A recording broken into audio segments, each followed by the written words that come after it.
Good evening and welcome once again to the Whiskey Cowboy Live. Tonight's date is November 12th, 2025. It is a Wednesday. Welcome to the show. Laurel didn't make it the last show, so she jumped in before the camera went on. Welcome back, Laurel. Folks were wondering where you were at, so she says, looks good, sounds good. No glitch in the audio. Here we go with the music in the background again.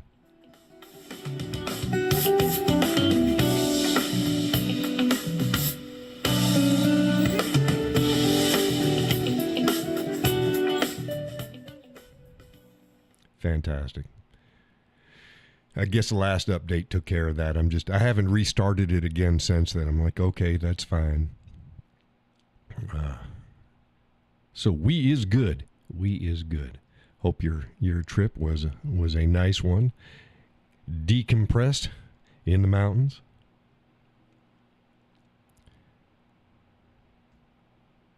It's a nice thing to do. You saw the images of the Franken-Zebo?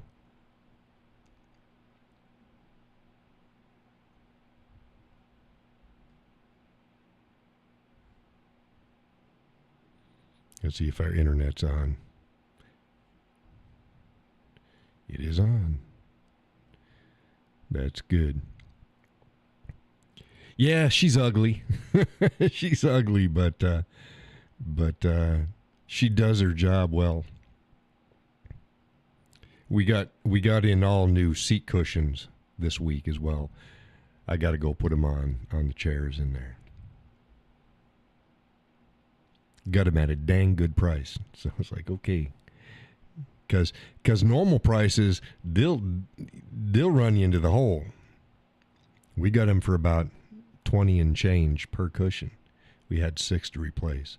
So that's pretty good. Most of the time you get them, you're looking at $45 to $80 for those cushions, those outdoor chair cushions. And our chairs are 21 inches in the seat wide and not 18 to 19. So we got to have the wide ones. We got them for just over 20. They were on sale. They must be closing out. So the missus, she got 4 of them, and that's all they'd allow her to buy. So I'm like, okay. I got on. I don't have an account, and we got them on Amazon. I don't have an Amazon account. Hey Kay, welcome to the show.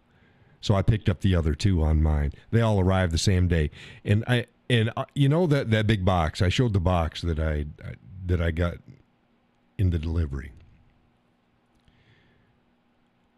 Laura says most people are done for the season. Yeah, they are. Well, we're not. We're getting ready to start our winter season out there in the Franken-Zebo. But that box, every single one of the cushions came in its own giant box that had a box in it that was the box that it came in. The final thing was just shy enough to put 2 of the other 2 boxes in it, so they could only put 1 in each. So we got 2 boxes per cushion, and the outer box is just freaking huge. And of course it said, I showed it, do not cut with sharp object. Well, how the hell are you going to cut it then?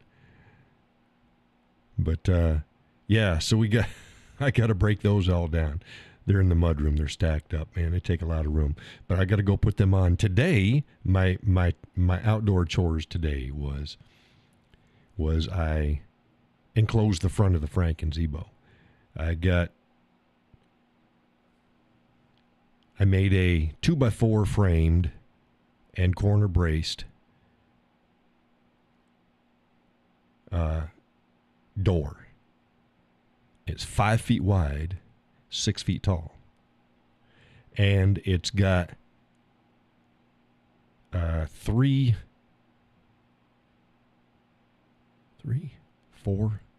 feet.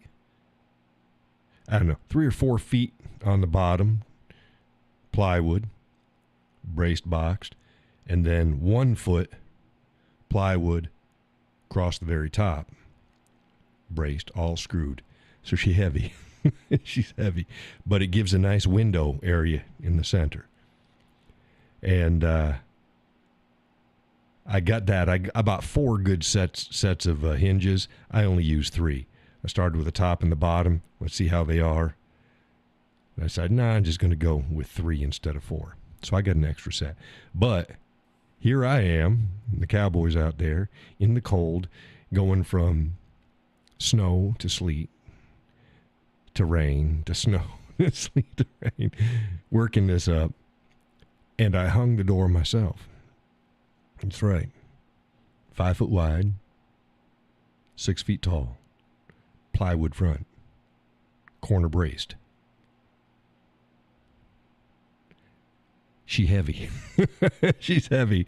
And she's about, I'd say about 5 inches off the ground. So she's fine. So here I am, 5 inches off the ground, 4 or 5 inches off the ground. Got my hinges. So yeah, that was something. I only got 2 hands. And you got to put screws in. You got to bring it in. You got to stable it. So I did 2 before stacking up underneath it and try to muscle it around. I got it done. Then I put the new brace on the front to where close the door. Where's it? Okay, got a nice little teeny gap there. Put that brace on. Bottom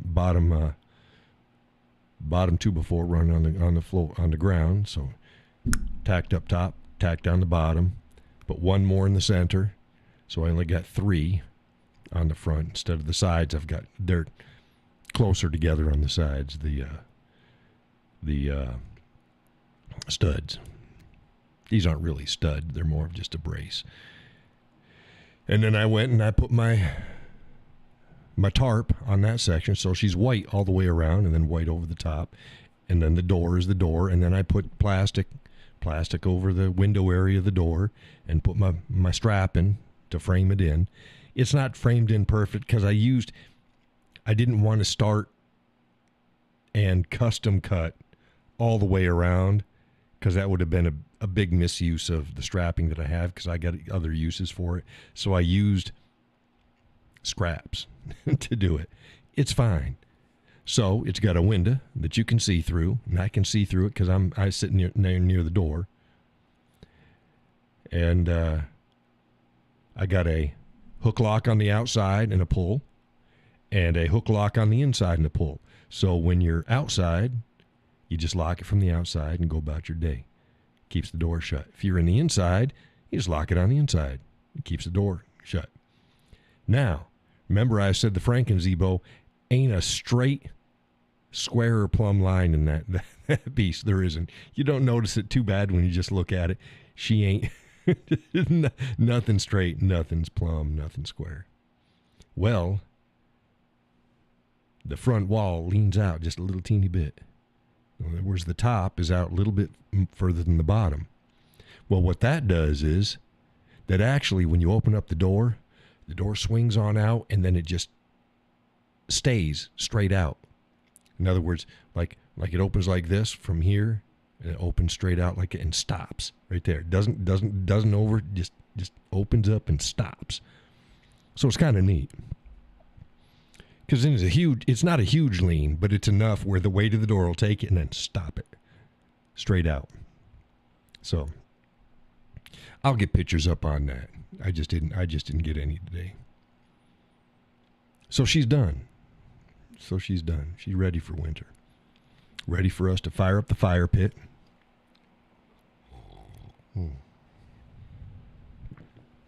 Tonight's coffee, nothing extravagant.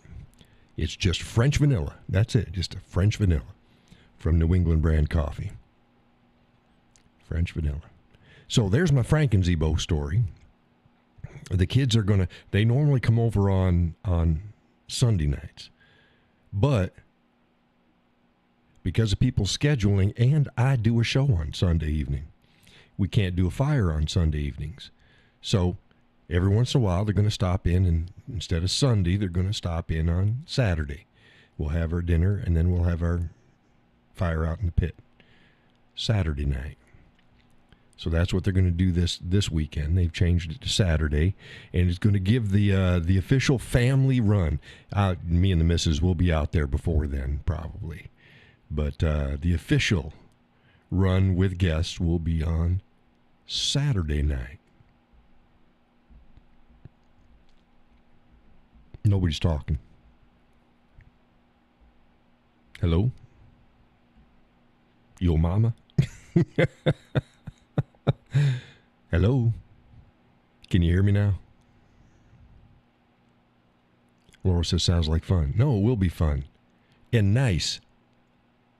And where the missus sits, she won't be able to see any of the neighbors, which is the great part. Me, I'll be able to look through the window. She will from where she sits too. But she'll just be able to look towards the house. Me, I'm closer to the door. I'll go to the house to the end of the driveway-ish. But, yeah, all the rest of the stuff, it's gone. You have your own little quiet little area in there. Yeah. So, it ain't spectacular. It ain't. It took a lot more money to make than what you'd think, though. My goodness. Had to go and get some more of that. The hell was it called? Plywood. Had to get more plywood for the door. I was just going to frame it up. Yeah, it just wasn't sturdy enough for me. I think let's go. And so I ran into Concord, ran into the Capitol, got myself another sheet of plywood, and came back home. I was not happy about that, but yay. That's what trucks are for, right? Did I tell you I love my truck? I do. I love the hell out of that truck. So who else is here now? We got some folks watching. We got Kay here. We got Laurel here. Who else is here? Is Gus in the weeds? Is Gus in the weeds? Haven't got to my Islam posts yet this week, but I have been putting out other stuff. I have. And dealing with knuckleheads. Had a lot more knuckleheads this week. My content is getting out. Gus says yes as usual. There you go.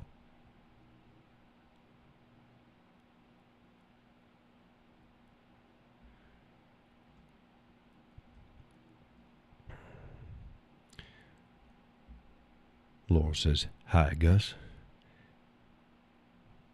I don't say hi. Hey, there's Fred. Fred's in the house. The cowboy doesn't say hi. What does the cowboy say?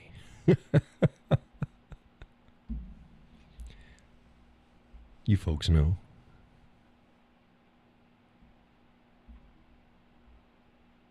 Gus says, hi, Laurel. Okay, who's gonna say what the cowboy says? Trying to get interaction over here. When people join the show, I do not say hello. I don't say hi. I say something else.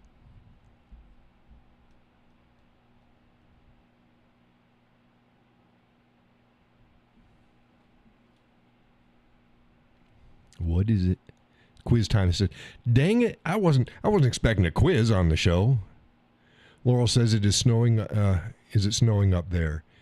You say, good evening. No, that's when I start the show. I'm saying when somebody jumps into the show, when they show up. What do I say?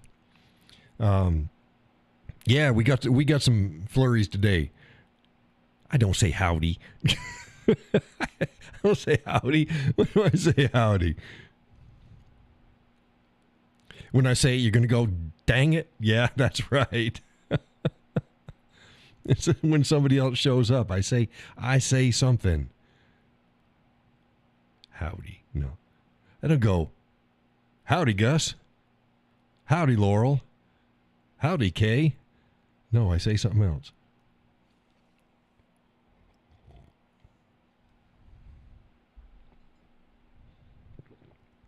That's Peggy. That's Peggy, yeah. Now I'm going to say it, and you're going to go, yeah, dang it. I say, hey. Hey, Laurel. welcome to the show. Hey, Gus, welcome to the show. Hey, Kay, welcome to the show.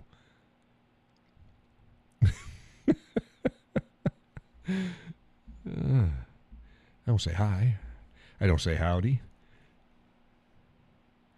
Gus says I don't really pay attention. Hay is for horses, better for cows. Pigs don't eat it because they don't know how. But I say, hey. Hey, Laurel. Welcome to the show.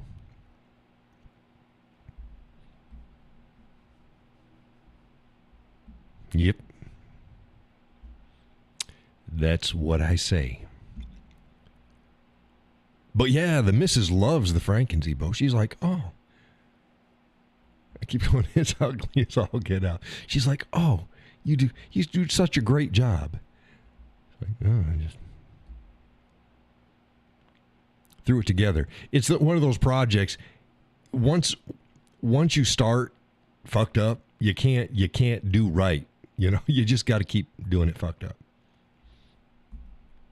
Because again, ain't a square, level, or plumb line in that damn thing. Some are close, some are not so close. Because every time the Franken-Zebo changed, it has character, Laurel says. It does. It does. But each iteration of the Franken-Zebo, each time, and I call her she. Though the Frankenstein monster was a he, but I call the Franken-Zebo she. Don't know why. So each time she has changed, it's always been in the middle of a fucking windstorm. It was by necessity. In the middle of a windstorm. Gus says, we had a great view of the Northern Lights last night. Should be good tonight, too. Yeah, if the clouds cleared up, we've been socked in all day today. Like I said, rain, snow, sleet, off and on throughout the whole day. So that was fun working out there. And the missus is like, I don't know how you do it. It's cold out there. She hates the cold. She just hates it. I was like, I'm working. I'm working. I'm getting stuff done. And I asked her, I said, you want to move down south? Yeah, she said, See, the problem is she loves New Hampshire. I said, if we could move down south to a state that gives us what New Hampshire gives us, the things that we like, I'd do it in a heartbeat.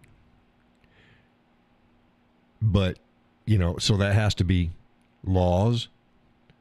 That's a tough one. See, everybody seems to think, oh, New England, yeah.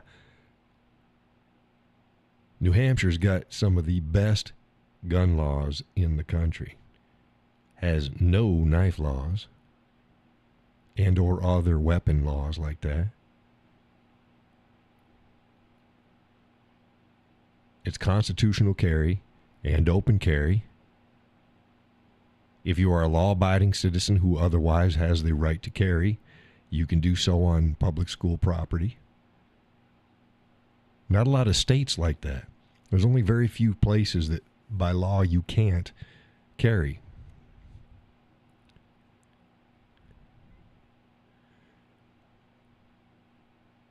Gus says, it's hard, G? G? It's hard, G? I don't get it. It's hard to find an equivalent state, but I don't know if that's what you meant. Yeah. I mean, Texas. I don't want to move back to Oklahoma. Texas. But we've both been there, done that. It's different. We like the green up here. We like the hills and the mountains. We like the logistics. Like I said, New Hampshire for logistics. Hard to beat. Hard to beat. I can get my liquor up here. New Hampshire likes its liquor stores. New Hampshire likes its liquor stores. They keep putting more in. I think the last couple of years, what they put in, like 5 or 6 new ones. Gus says it's hard to beat New Hampshire for a living. That's why everyone wants to move here. Yeah, it's just it's a happy medium. The weather doesn't get too bad. Winters aren't too bad. Summers aren't too bad. You got nothing that wants to kill you up here, critter wise. We got bears, but they're like, we talked about. Gus had a couple bears, first time in ages, if ever, that he'd seen 2 bears in his backfield at the same time. You got bear shit all over the place. Do bears shit in the woods? Yeah, they do, but they shit in the field and they shit on the trails, and bears just shit everywhere. But they're like big dogs. They'd rather be someplace else. Laurel says the town I live in has more liquor stores than churches or dollar stores. Well, that's good. But you live in Kentucky, right? See, that's different. I thought about Kentucky. Get in the mountains. But Carolina's got some, or North Carolina has got some nice places too. But again, I got to do, everything has to fit. The weather, the laws. I like my rights.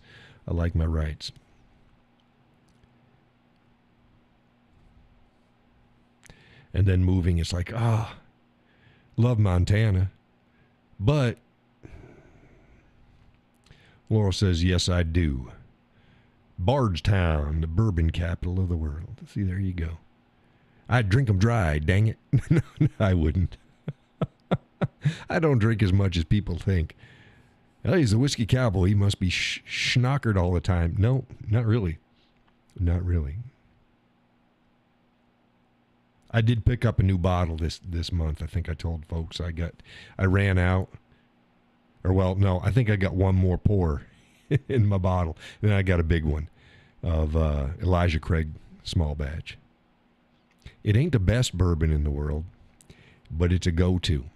When in doubt, Elijah Craig small batch. Ain't nobody going to hate it, whether they're a long-time bourbon drinker or not. It's at 94 proof, so it's high enough to satisfy, but it's low enough not to kill people.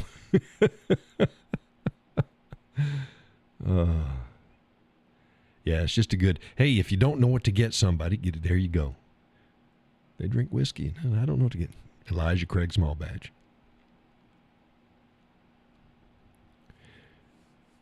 I've been trying to get at least one bottle a month, because I'm not drinking them down, but some of my favorites are gone.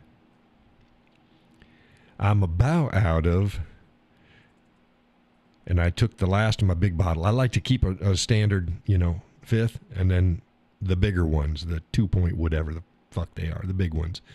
I like to buy it in the big bottle and then fill up the small bottle, put that on the shelf. My Devil's Cut is about done. I need to get another one. The missus is like, well, then go and pick one up. I hate spending money, but I like it. That's a nice one. It's a pretty low cost.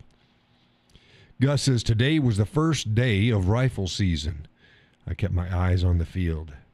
You never know. Well, there you go. All you do is just put the barrel out the window, crack it, put it on a tripod, put the barrel out the window, just look out there. You see something, okay, there you go. There you go.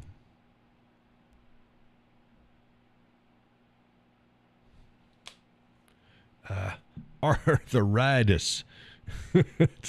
It's getting me on this ear. This year, this hand has been getting me. It is getting me.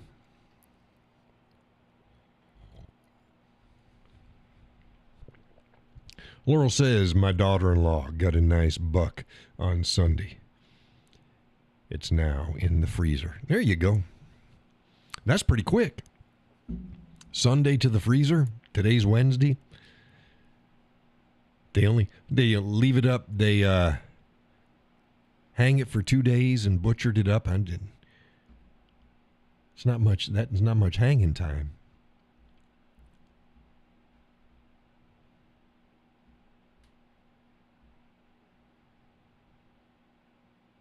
I don't do deer, so I don't know the. I shot them. I don't butcher them. The weather started to warm up. We do our own. Most cut it up themselves. Yeah, I know most people cut it up themselves. But how long do you keep them hanging? Day, 2 days? I know cows you want to hang a bit longer than that. Let them drain good.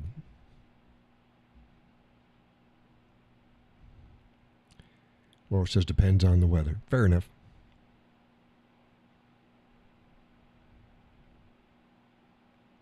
Fair enough. Plus, if you're out in the Rockies, you can't do it for days. You should hang it high. Because them grizz will come and get it. You get that shit butchered up. So I understand. So I understand.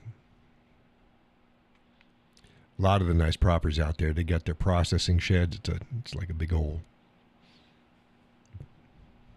like a metal building. They got their freezers in it, and they got their hanging areas and the butcher areas. That's real nice. That's real nice. I like beefsteak though. I've hunted, but I don't need to.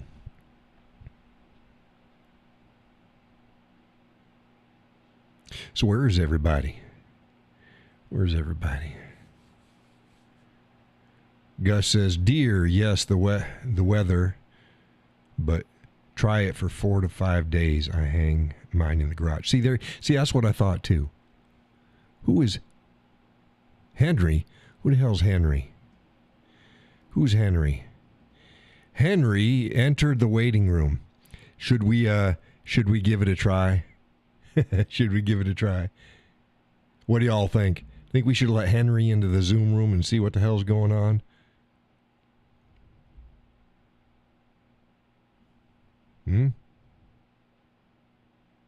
It's up to you. I don't remember the name, and it's not somebody sitting in the room. Gus says, why not? Let's go. I just let him in. Hello, Henry. How's it going, dude? It's going. Where are you located? I'm in Canada, bro. You're in Canada? What part of Canada? I live in British Columbia, beautiful British Columbia, BC.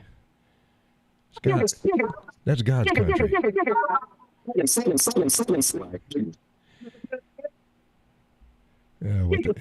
What the heck was that?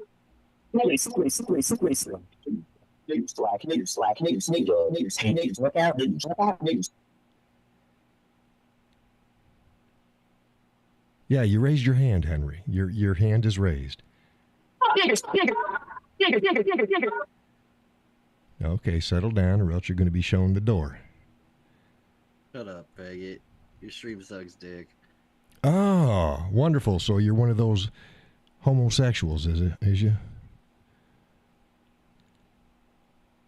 Laurel says the deer here eat very well. They're still eating corn and grass. Yeah, good years make the meat a little better. So what brings you into the Zoom room, Henry? You got school tomorrow?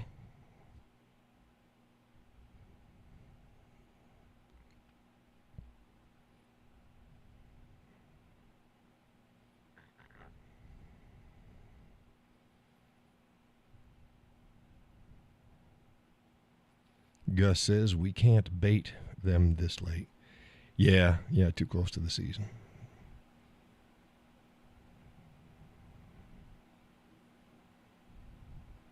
Laura says, is he 12 to 15 years old? Yeah, sounds somewhere around 15, 14 to 16 years old. But I'm going to send him on his way now. Hey, you take care there, Mr. Henry.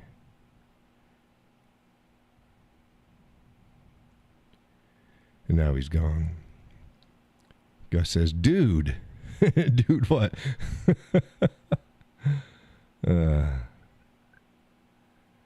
See, he wasn't even any fun. I mean, they go right off the bat to silly noises and then calling me names. Hurts my feelings. I'm a delicate butterfly. But that's okay. He thinks my stream sucks. I wasn't even pissing on him. That suck. That's a stream that'll suck for him. But, yeah. Kids. British Columbia. God's country. Gus says he is homosexual.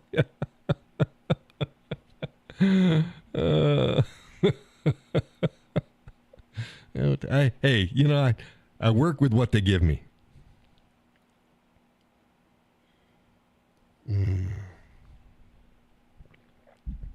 Again, tonight's coffee is simply French vanilla. Just French vanilla from New England brand. Oh, my goodness. Oh, my goodness. I got to tell you, I gotta have the missus write down the recipe of this. She made some dessert the other night. Oh, my goodness. It was amazing. It's a puff pastry,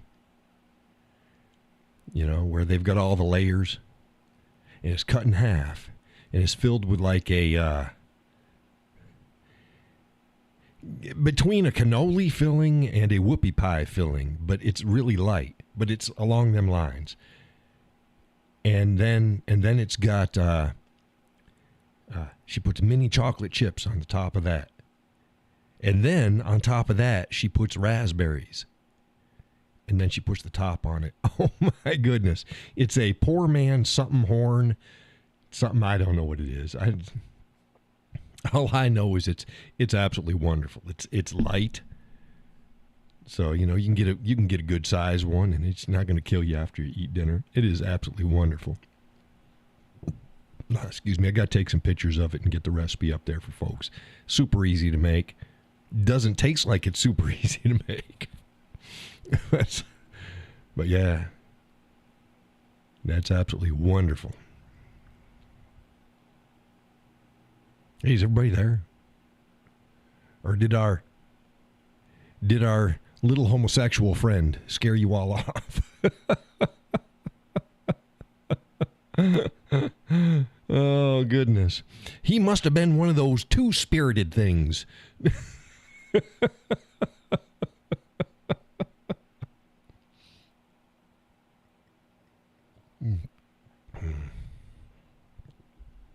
Gus said he's scared now. Don't be scared. Don't be scared, Mr. Gus. We'll protect you. We can do that. Goodness gracious. Yeah, a lot of knuckleheads on Facebook lately. Oh, you have no idea. Laura says sometimes the simple desserts are the best. Yeah, you got to. It's the recipe did not call for raspberries, so it was just that filling. It was that puff pastry stuff with that cream filling and chocolate chips, the mini chocolate chips, and that's all it called for. And she was like, "Yeah, I think it needs. Yes, it needed the raspberries. Oh my goodness." They added just that. Something special to it. Laura says recipes are just a guideline. Absolutely. I don't think we've ever found one that we didn't go. A lot of times we can look at the recipe and go, no. Let's swap this out with this. This needs... One thing that the recipes always get wrong is how much seasonings you want to put in it. They're always like a third of what you really need. It's like, just put some more of that shit on it. Oh, and then of course on the top of these pastry thingies, she had sugar on it. She got just the right sugar, and and it turns into that looks like glittery because it's in the oven and it just you know what I'm talking about. It's like so good. They're really good. Poor man something horn. I don't know. I say it's like a squished cannoli, but the filling is lighter. Oh, it's really good. Really good.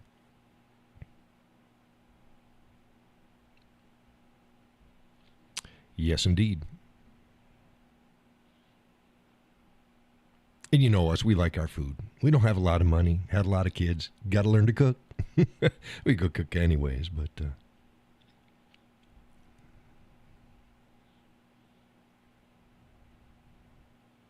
Yep. Mr. Gus finished up the snowblower, so I went over there Monday and picked it up and then brought it over to my sons. So thank you, Mr. Gus. Laura says definitely have to share that recipe. Oh, it's awesome. It just the flavors are just spot on. It's light and it's sweet, but it's not over sweet. And then those raspberries. I said it's almost like, how you have a dill pickle with your food and it just kind of cuts things? The raspberries did that for this pastry. Gus says it ran great. I was happy. It did run great. And see, we didn't have to start it up with a damn thing. But those snow blowers, that's got more gizmos that you got to turn on. Like mine, I don't think I have to turn the fuel on and turn this on and turn this on just to start it. It's like Jesus. But yeah, I pull start it. That was fine. Yep.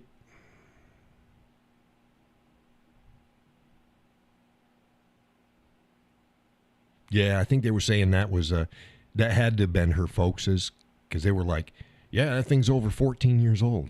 It's like, yeah. Gus says I'm lazy. No, I get it. I get it. But see,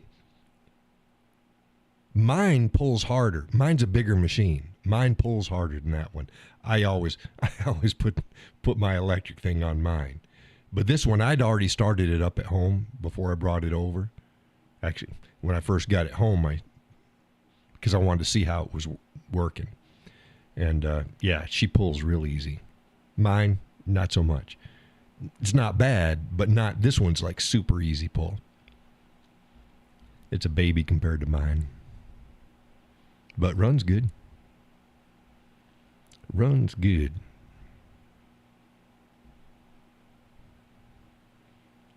Gus tried to run his damn golf cart into his lean-to. Tried to do a Dukes of Hazzard. Wouldn't fit.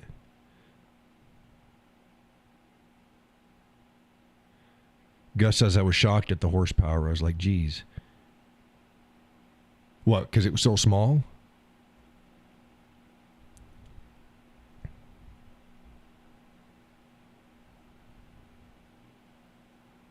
I didn't check the horsepower. I just know it's a lot smaller machine than mine.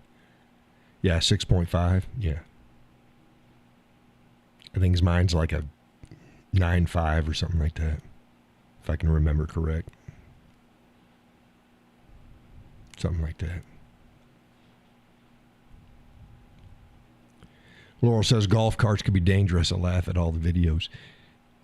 Yeah. Well, Gus took me a tour of his kingdom. He got a nice little plot of land there. We went zipping down the roads.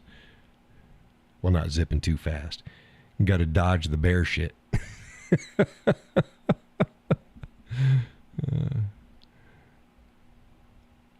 Yep. There we go. Damn. I said, it's winter. It's going to be something.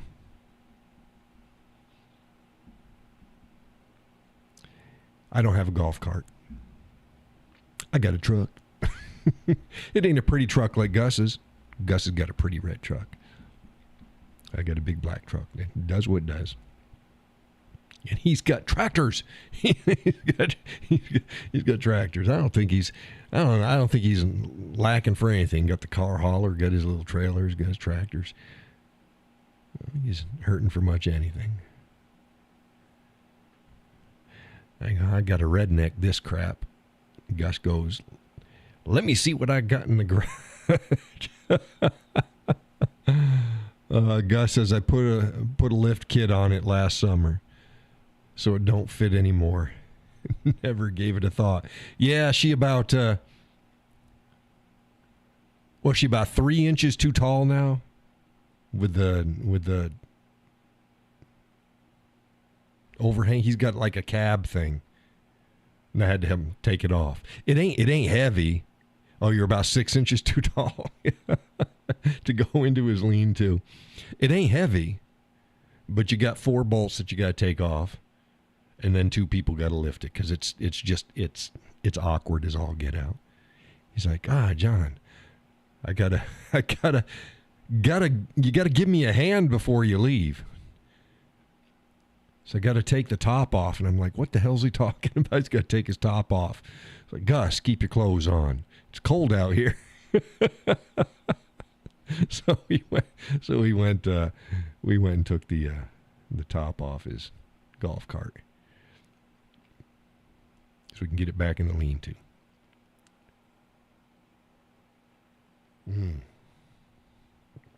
There we go on that. There we go. Got my Orca mug now. It's only been going 45 minutes. That's it. Boy, I'm tired today. Started working out again because my body's not broken. So it's been interesting.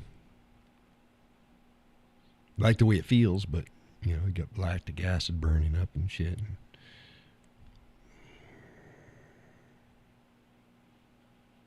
Tired.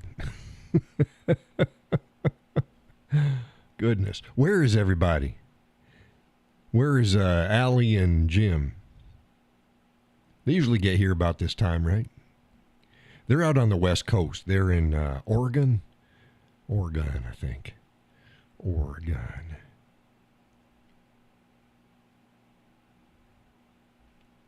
The missus gets the states mixed up. We were talking the other day, and she was talking about somebody had snow. She said somebody had snow. She said, yeah, and they were south of us. I'm like, well, they were south of us. She follows people on YouTube, the homesteader folks. She's like, yeah, they got snow already. She said it was down south, and then she goes, I think it was Idaho. Idaho? No, that's north of us. It's west, but north of us. So Idaho, that's right next to Montana. That's a bit north of us. So I don't know where it is. I think it was Ohio or something like that. I think in Idaho, Ohio. Yeah. Said, yeah, Ohio, that's south of us. Gus says, all put away for the winter. It took my last ride today before I did. You should see how much more the turkeys have tore up the woods. It was unbelievable. I believe it, Gus. If you say that they tore it up a lot, I'd believe it. Them turkeys.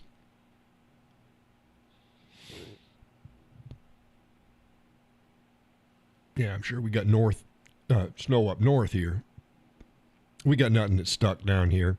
I still haven't put my damn belt on my snowblower yet. I'll get to that in the next couple days. Gonna drive it up on my picnic table.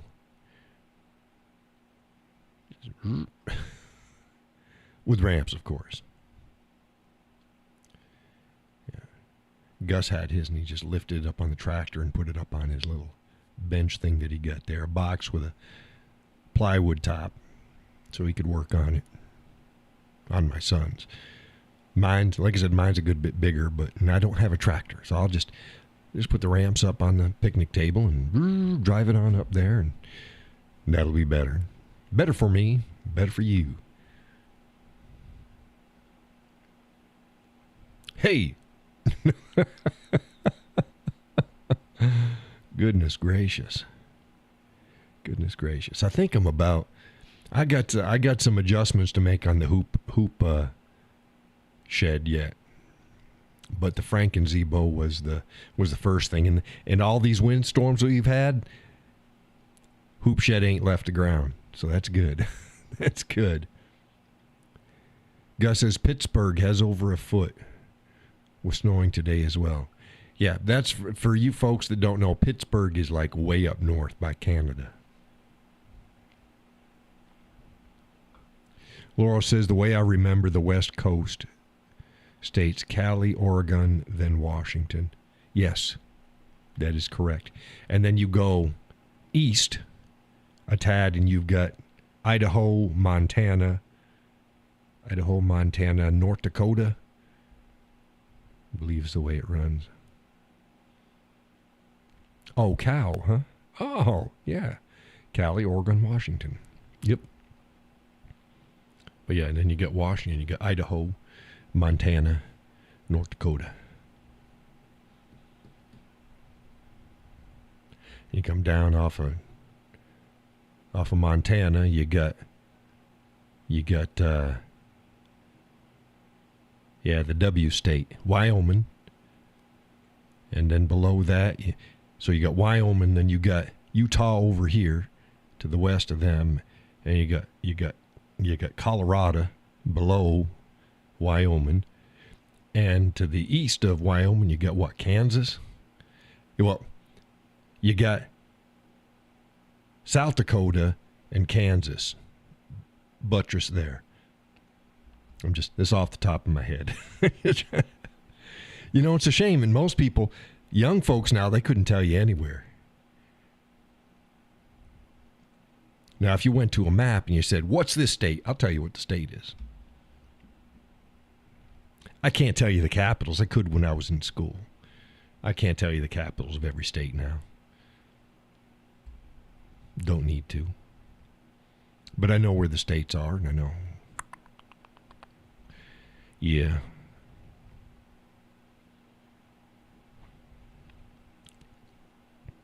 Cow. Moo. Moo cow. Moo cow. Yeah. California, Oregon, Washington, Alaska. And Hawaii's out there. Gus says they just passed the bill in the House, so the government should be open tomorrow. Yeah, they were expecting it anyways. That was fine. I wrote about that. Everybody's bitching on the Democrat side. You got Pritzker, and you got Newsom, and then you got some loudmouths in D.C., and they're just they caved, and they should have, they should have stood their ground, and it's like no. Schumer and the rest said enough is enough. If it went any longer, they were already losing support. If they went any longer, they would have jumped off the cliff. You're not hurting the Republicans. The Republicans weren't hurt one bit. Nobody's not going to vote for Republicans because of this shutdown. Doesn't work that way. Democrats had everything to lose. Republicans had nothing to lose. Because they were out there the whole time. Look, this is what we offered. And they ended up getting what was offered in the first place. Yes, this is a continuing resolution. We're going to fund all this shit till January, and then but in the meantime, we're going to be working on possibly doing other stuff. That's exactly what they had on the table to begin with. This was a political stunt by the Democrats. Big show. Didn't hurt anybody but them.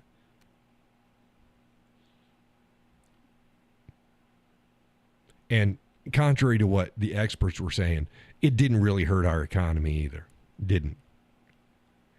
Anyone who thinks it hurt our economy is a fucking retard. Really, the government and the people that they were employing is going to tank our economy if they don't work for a month? You're insane. Doesn't work that way. There was virtually nothing of consequence that got shut down. And they're talking about, the air traffic controllers. Yeah, well, okay. Well, here's another thing. Stop fucking making them federal. Same way with TSA. Get out of there. Get all them people, get them out of there. Go private. Problem solved. Gus says our 2 senators from New Hampshire finally caved. They didn't cave. They didn't cave. This was orchestrated. They were allowed to vote. You look at that, I think there was like 8 of them that quote unquote caved. They didn't cave. They were finally given the go ahead. But just enough so that it would continue, that the government could then open up. But it gives enough cover for Schumer and the other jackasses to vote no. Of course, Rand Paul, he always votes no to everything. He's our no baby. Laurel says TSA is worthless. It is. It's a show. They fail every single test that whenever they go and they do their audits, they fail it every fucking time. You know, where they sneak in, where they put fake bombs, where they do all this other shit. They fail it every single time. They're not stopping anything. It's a joke. It's all kabuki theater.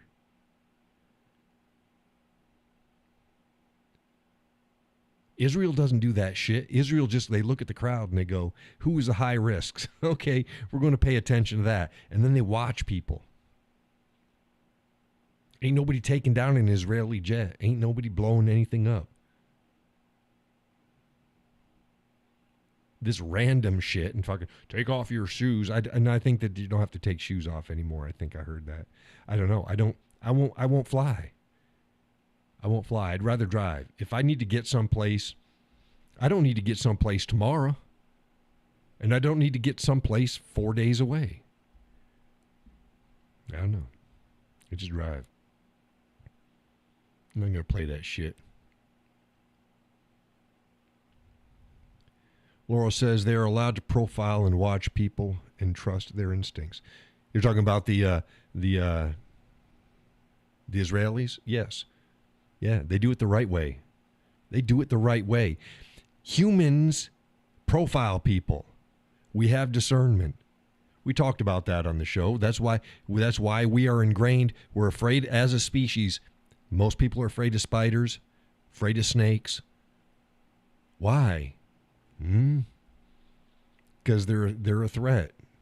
We have it naturally ingrained in our system. Well, you walk down the street, you can tell when there's danger. Profile. Anybody that's against profiling is an idiot. You profile every single day. You see somebody that look a certain way, you're gonna think a certain thing, and rightfully so. They may or may not be what you think, but they're putting out the signal. Then it's on them. Prove me wrong. Gus says bees. Oh God, I hate fucking bees. Hate bees. I hate bees. Those fuckers. Of course, getting the shit stung out of me when I was a kid and almost dying does not help any.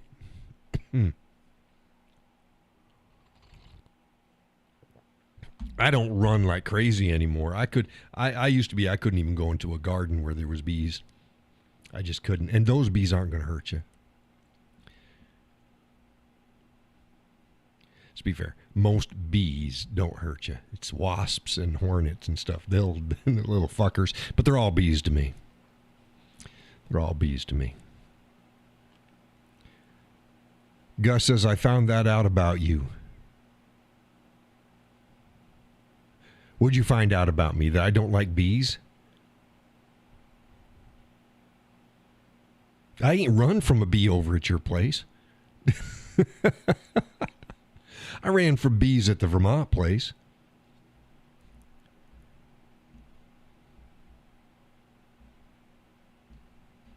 That's when I broke my rib. I'm good now. Good and healed. Good and healed. Like I said, I started, yeah.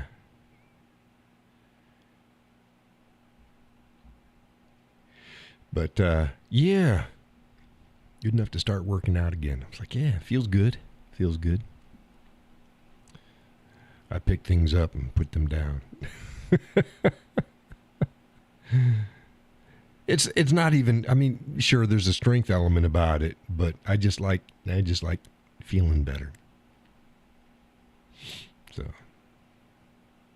tight. Get all puffed up again. Get all puffed up again. You know me, I'm a little feller. Goodness gracious.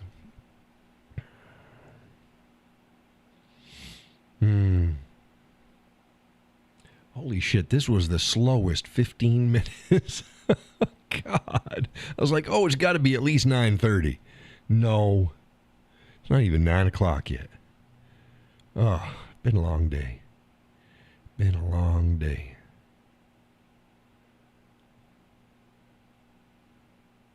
Didn't wear my Western boots today. I do sometimes when I'm working, but most of the time I put on my my quote-unquote work boots. I got some, Gus says I need my flexibility back. Well, that comes with working out too.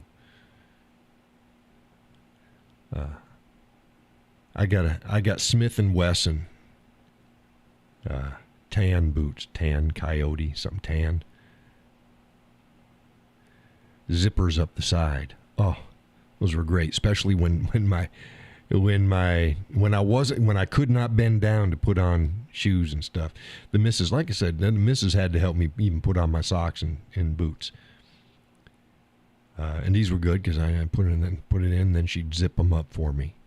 But now, yeah, it's not a problem. Love these boots. Love them. They're Smith & Wesson. I should probably find out exactly what kind of brand they are and post it up. They're a good boot. They're a good boot. And they don't cost too dang much for boots. I got 2 pairs of them. I liked them so much I got another pair.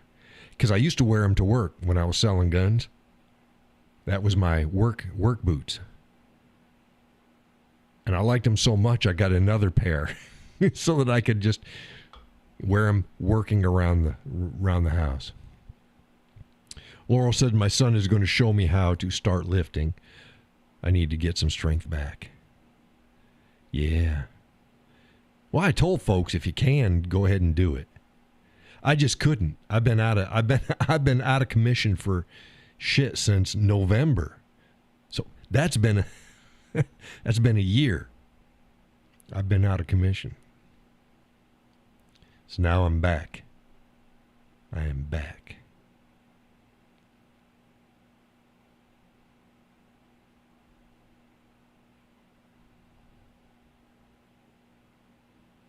Because I got my free weights and I got my Marcy Platinum.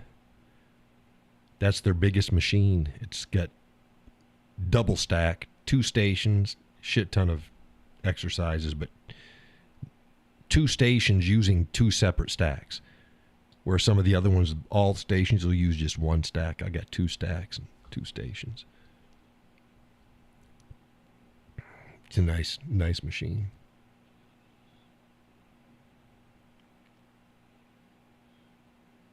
I guess my free weights. I use my free weights more than the other one now. Because when you use your free weights, you're using more than just the muscles that you're working on. Now you want to focus on the particular muscle group that you're doing, but you're stabilizing with everything, so it just works out differently. So I pick things up and I put things down. I should start walking again. I was getting plenty of walking, selling guns, going back and forth, but motion is the lotion of life. You gotta move. She like to move it, move it. Everything is a song. I ain't played my guitar in 2 days. Can you imagine that? 2 days. Dos. Zwei. See, this is dos. This is zwei. dos, zwei.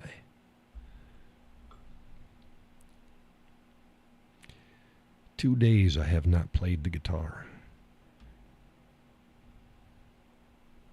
Took the Band-Aid off my finger. Still hurts.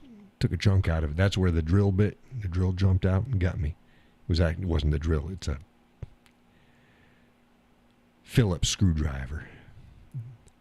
Gus says we can start calling Allie Arnold too. Yeah, when she signs off, she'll be going, I'll be back. Laurel says, walking has always been my go-to exercise. I walk outside. I cannot do a treadmill. Bones bores you to death. I'd like a treadmill. I like walking outside, but sometimes it'd be neat to have a treadmill. We used to have a bike, and that was mainly for the missus. We got rid of that 2 years ago, I think. I think it was just taking up too much space.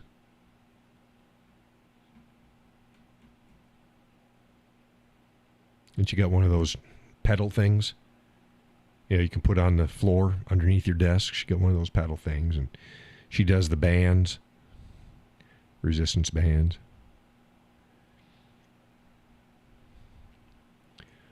Laura's gonna be on the next show. She's gonna go, get to the chopper. Get to the chopper.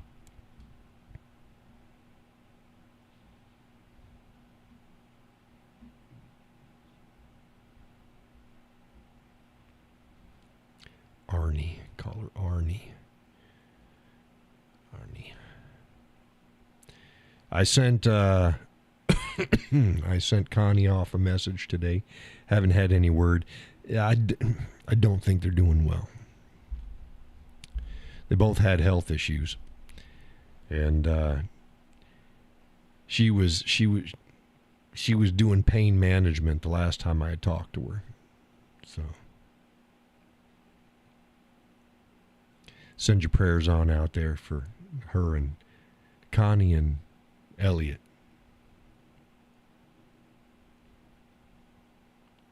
Gus says, pick things up, put things down. That's right. Laurel says, my road is just under a mile long and it has good dip in it. So uphill both ways. Yeah.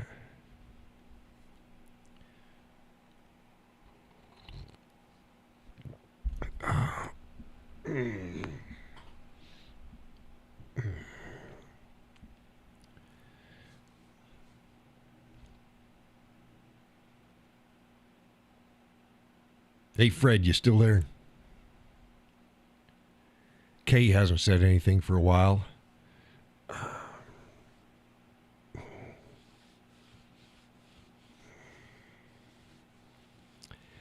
Kay ain't said anything in a while. Fred doesn't talk very much.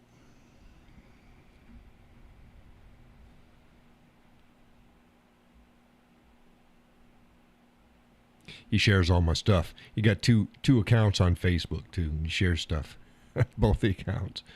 I'll go through, and the missus will go like, "Somebody shared your stuff. I don't know who it is." It's Fred. It's Fred.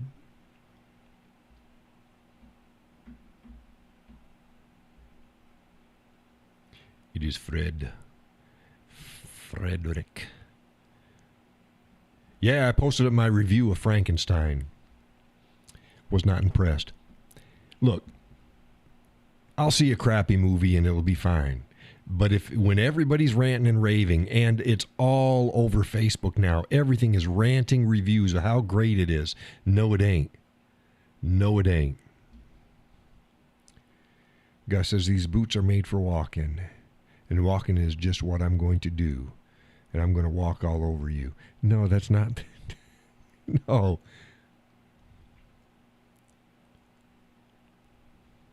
Close.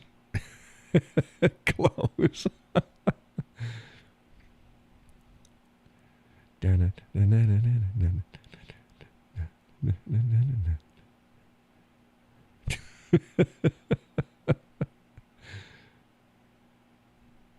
Close. You tried. Yeah, he says, hey, I tried. You did. You did. It was cute. That was cute. Yeah. It was cute. What the hell was I saying? Oh, goodness.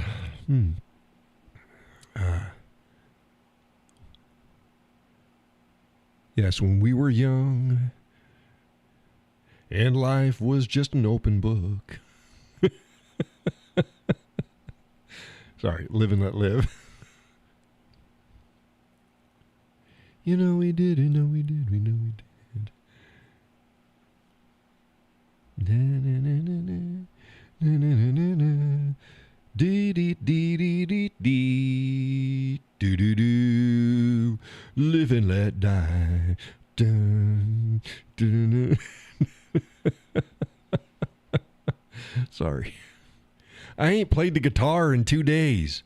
I've just got so much music stored up in me just trying to escape, and it usually escapes through my fingers. So goodness gracious. Oh, beautiful Duesenberg hit my feed today. Oh my God. I'm not a big fan of Duesenbergs. It's not the car. It's a guitar. They're nice, but they're a bit Art Deco to me. It's a little bit too fancy, but this one was nice. With darker colors, black pick guard. It was dark enough to mean, ooh, it's like, yeah, it's nice. I can't afford it. I can't afford it. My dream guitar though is still and I will own one someday. A Collings, was it 460 JL? I think it's a 460 JL. Let me see here.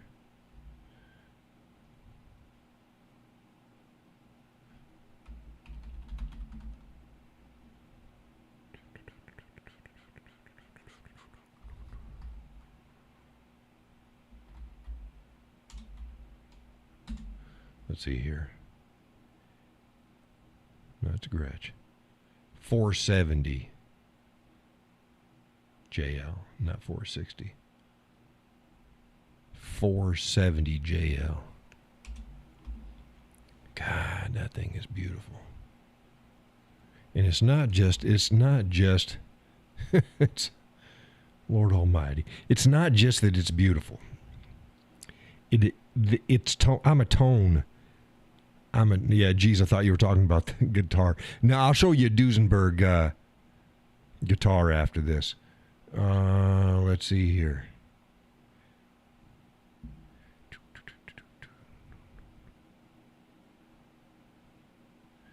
Let's go here. Internet on. See, here we go right there. This is the Collings 470 JL. And it looks like a solid body. It ain't. This is a hollow body. So it's got more resonance, and it's got a Bigsby on it. Oh, God. It is like, it's a jazz box is what it is. And you know me, I play jazz. That's my go-to. This thing is absolutely beautiful. I will own one of these someday. I will own one of these. See, this one right here is the Music Emporium selling it for $8,200. Yet, that's about what they go for. That's a little bit out of my price range. But, oh my goodness. I am a tone monster. And I love the tone that I get out of my Taylor. Of course, that's a acoustic guitar, but I play it plugged. But I got my tone. And as you all know my music. It's very jazzy. It's got that jazz sound to it. Well, this one right here is freaking, that's the one I want. Now let's see if I can get you the Duesenberg here.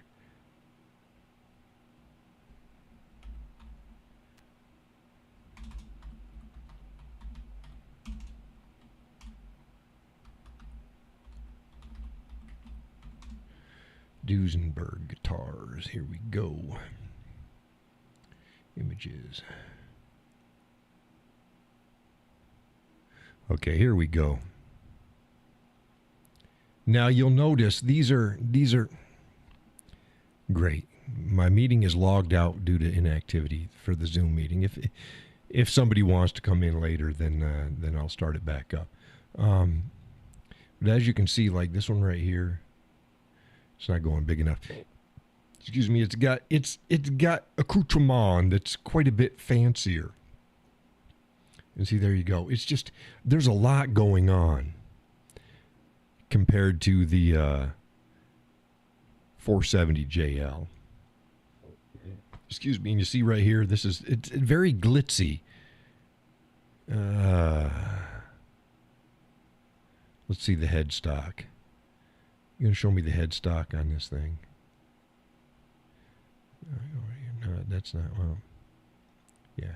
Here's the headstock, and see, it's up like this, but then it's kind of like it's got these steps in it. It's not my favorite design. It's not my favorite design, but is this the one that I saw? This is the one I saw today. Oh my goodness. Oh my goodness. No, stop it. Look at that. Now see how the colors are darker? See how those colors are darker? So it just totally changes the look of it. And the Duesenberg D, it's dark on it, where the other ones are all very like 57 Chevy Art Deco. And see, this is a good bit cheaper. This is $3,000 on sale. There we go. Here we go on this. Yeah, looks better. Even the headstock darker looks a little better. But you see how it's got this metal work right here? This is the truss rod plate. And you see how it looks? It's very Art Deco-y.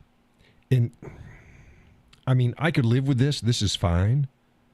Because they went with black, subdued colors. And, the body color with the burst is absolutely gorgeous. It's a nice figured fingerboard. What is that? Is that mahogany? Let's see here.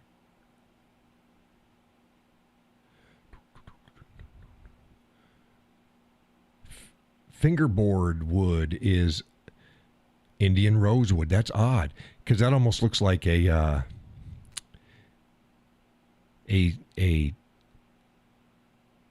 maybe a mahogany or a ebony. They have multicolored. But yeah, this is the Duesenberg that showed up in my feed. This is actually much more affordable. This is half the price. It's $3,000. The other one is not even half the price. Where the Collings is 8.2. Oh man, the Collings. My Lord. Let me see if I can get you a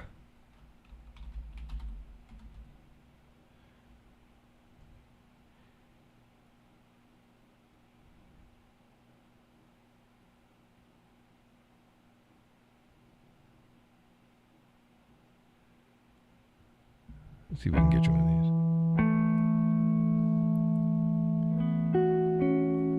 these. Years ago, I came to Collings with a question about acoustic guitars. Bill and I... And by the way, the guy in the video right now is Julian Large. Lage.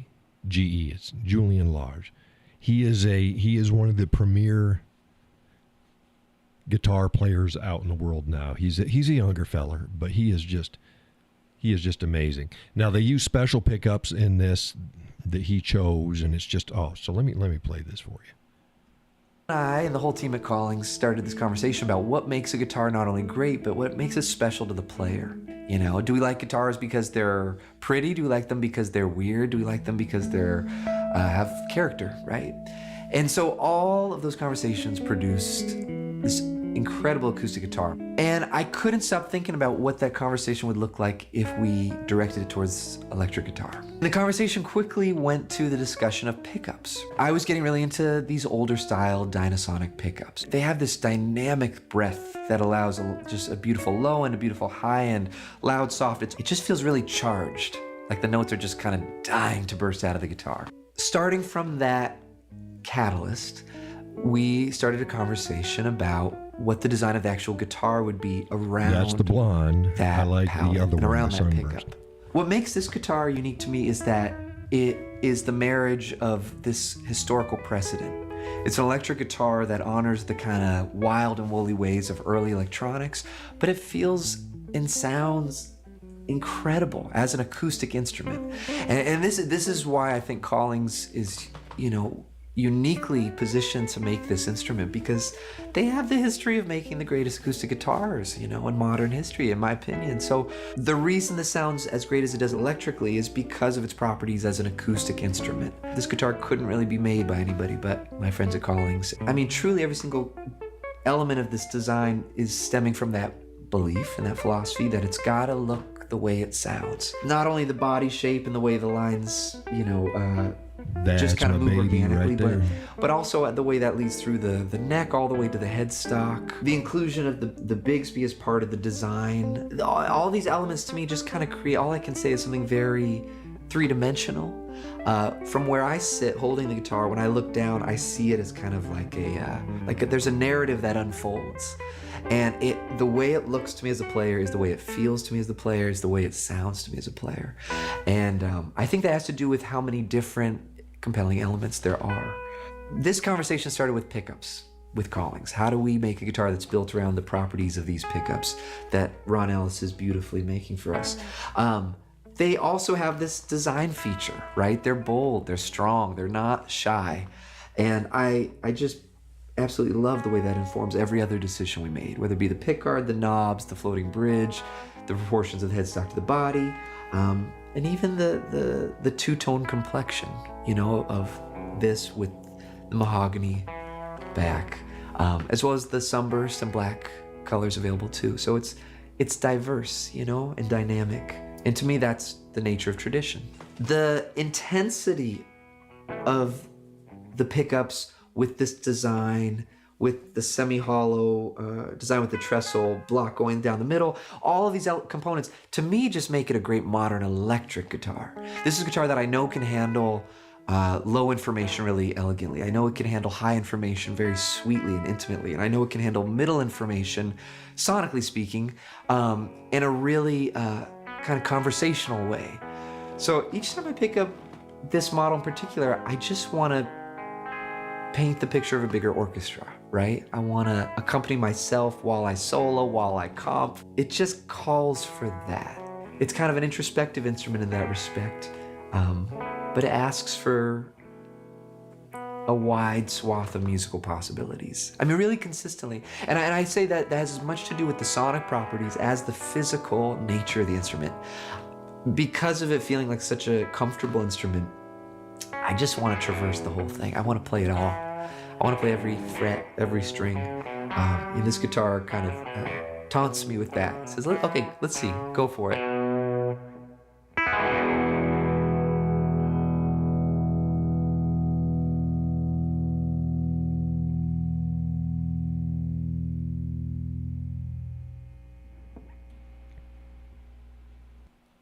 But yeah, that's the that is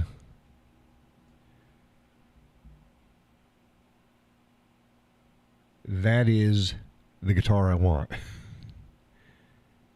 He didn't even play it very much in there. Let's I think let's get in here. Rhett Schul. I follow him as well. Let's see here.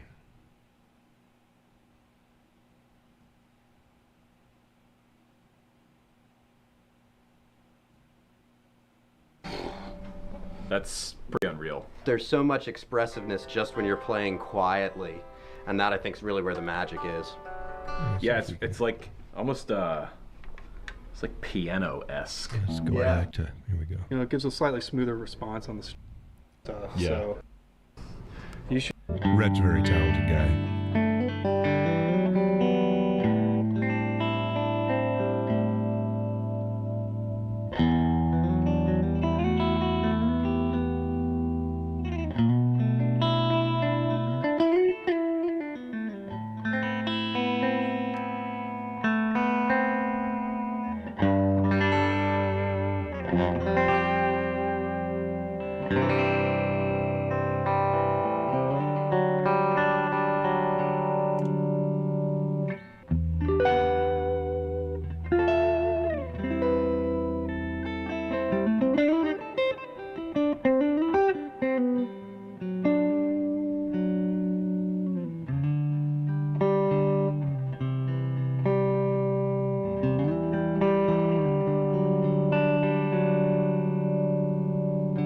I just want to play chords on it.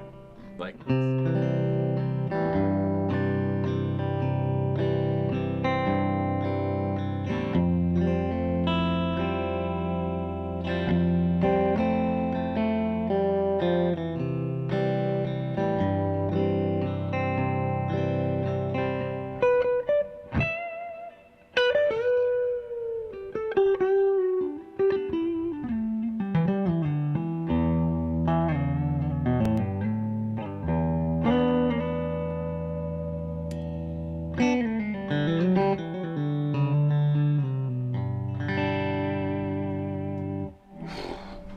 that's pretty unreal. There's so much expressiveness just when you're playing quietly, and that I think is really where the magic is.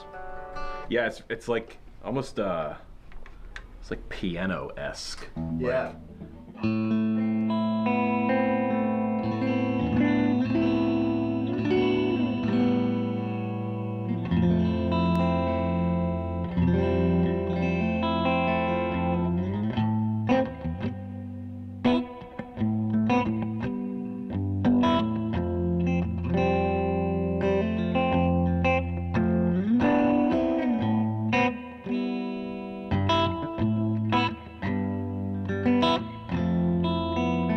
Every single person that I've heard play that guitar sounds like them.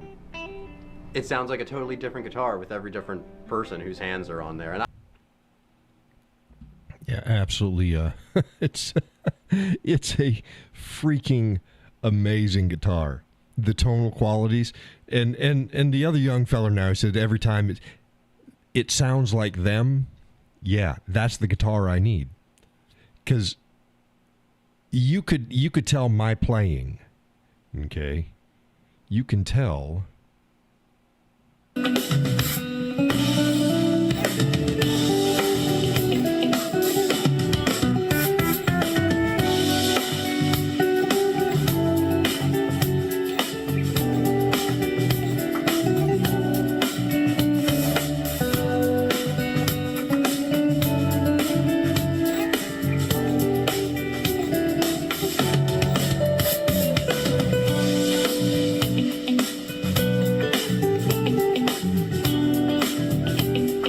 Okay, y'all know me. That's me.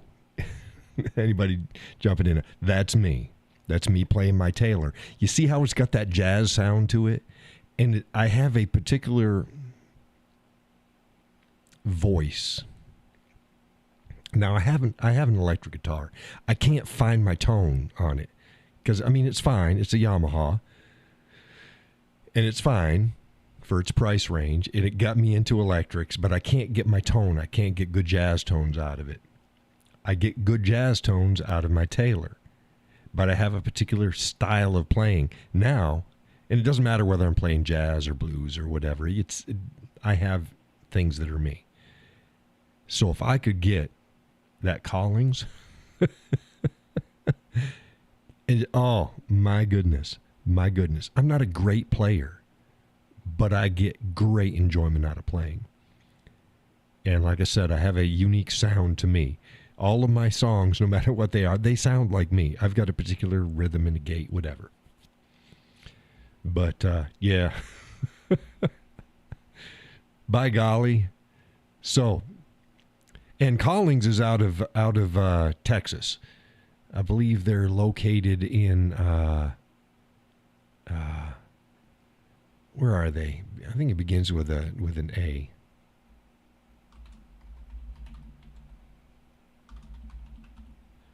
No, S. San Antonio. There's the A. They're out of San Antonio. Oh, Austin? Are they out of Austin or San Antonio? Yeah, it could be Austin. Let's see here. Where are they? Because there's another one out of San Antonio as well. Are they out of...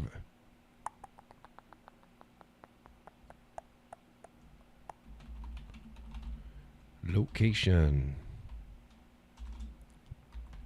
It's either Austin or San Antonio. No, not now. Stop it.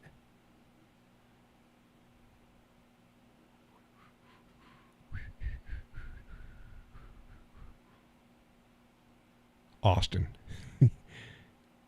Laurel's right. Austin. They're out of Austin, Texas. And they're known for their acoustic guitars, but they make electric guitars.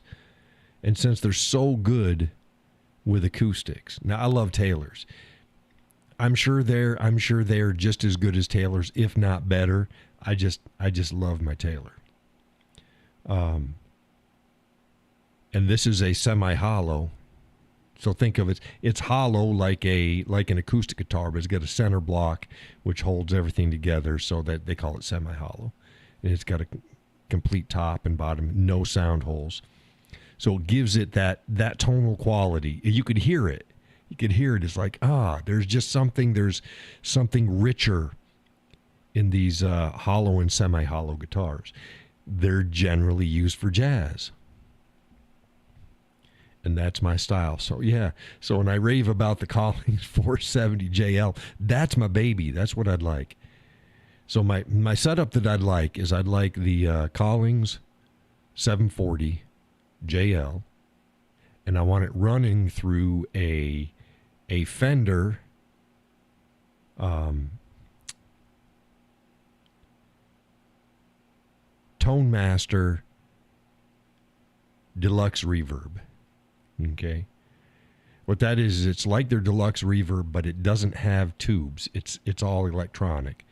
But it sounds so close to the tube. It's about 96 to 98% of the way there, that if you couldn't tell the difference. Unless you were playing them back to back, you couldn't tell the difference. They're lighter, they cost less, but they still cost, I think those are running something like $1,200, $1,200 or $1,300 for that.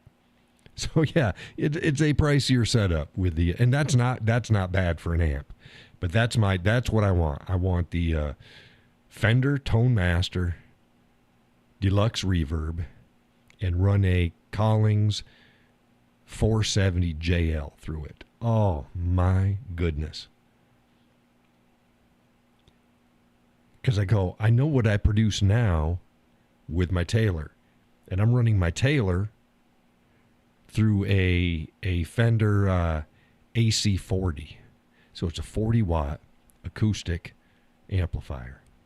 Now, acoustic amplifiers and electric amplifiers are two different monsters. They're not the same. You can run it through both, but it ain't gonna do justice either way. If you run an acoustic through an electric amp, yeah, it'll run it. Ain't gonna do it justice. You can run an electric through an acoustic amp, you can do it. Ain't gonna do it justice.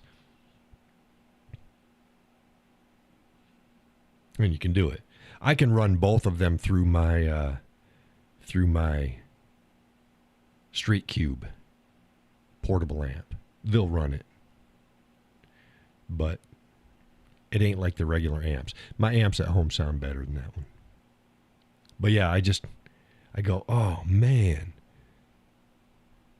the music I could make with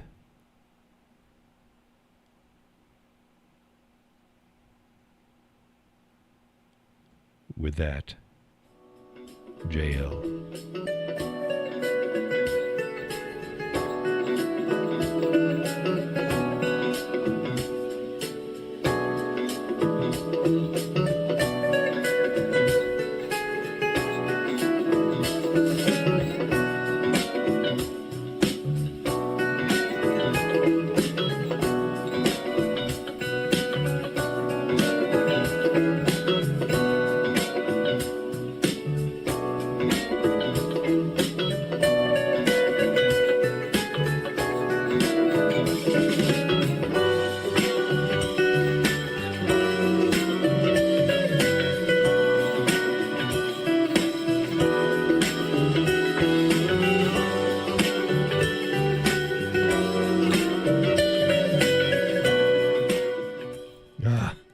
I need tomorrow.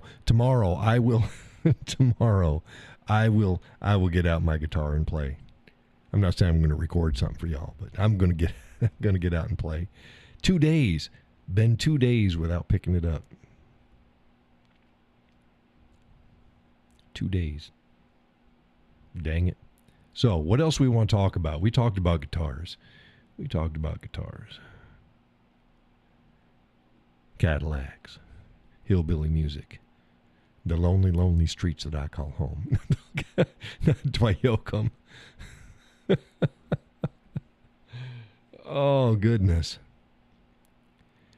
Yeah, I love my Taylor. I ain't going to settle. I ain't going to go in between. See, I love my Taylor so much. And it sounds, it has my tone. And I love playing it. It's smooth. It's nice. That I don't have to settle. Unless I get a high end, because my Taylor's a high-end guitar. It's a high-end guitar. And you can tell it just sounds better. But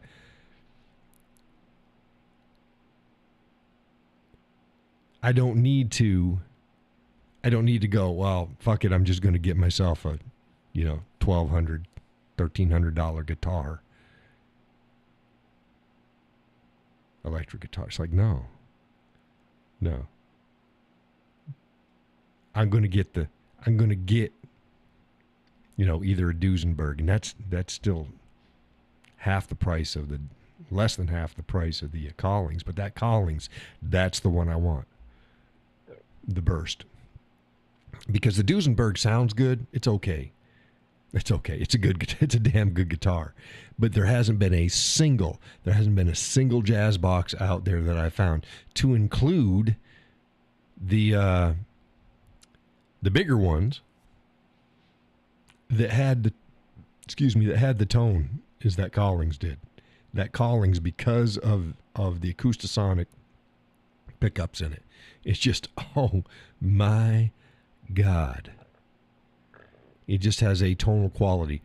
Rhett, the young feller that I showed you playing last, he doesn't like signature guitars because a lot of times they're gimmicks, and he just doesn't get it. But everybody was talking about the 470 JL. So he finally went and he's like, okay, there was a local shop and they had that one. They don't keep them very long.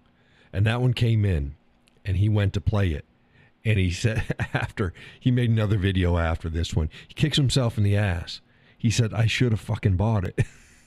He said he hasn't found a guitar that played that well and that just worked, that felt good, played good. Tonally, there wasn't anything wrong with that guitar. Well, you heard it. It's just, it's gorgeous.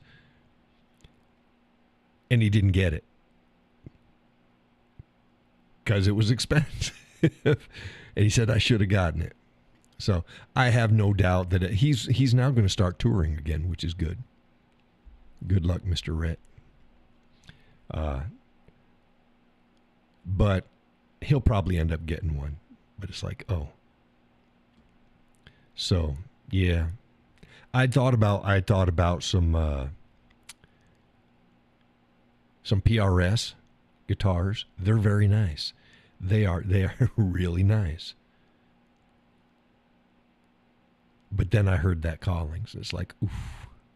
And every place that I have heard it, doesn't matter how good or bad the player is, it sounds amazing. So I go, okay, I can see what my fingers can do. I play with picks, but I normally play with bearskin. It softens, it mellows it out. I feel the string better. I communicate a little bit better with it that way. Boy, I'd like to bare finger that yes, bearskin that 470 JL. Oh. But like I said, love my Taylor. So there's no need in me settling for something. So just whatever, we'll see. We'll see how the cards get played out. Maybe I'll sell my truck for it. No, I'm not going to sell my truck. No. Truck is a good bit more expensive than the setup that I want to get. And I love my truck.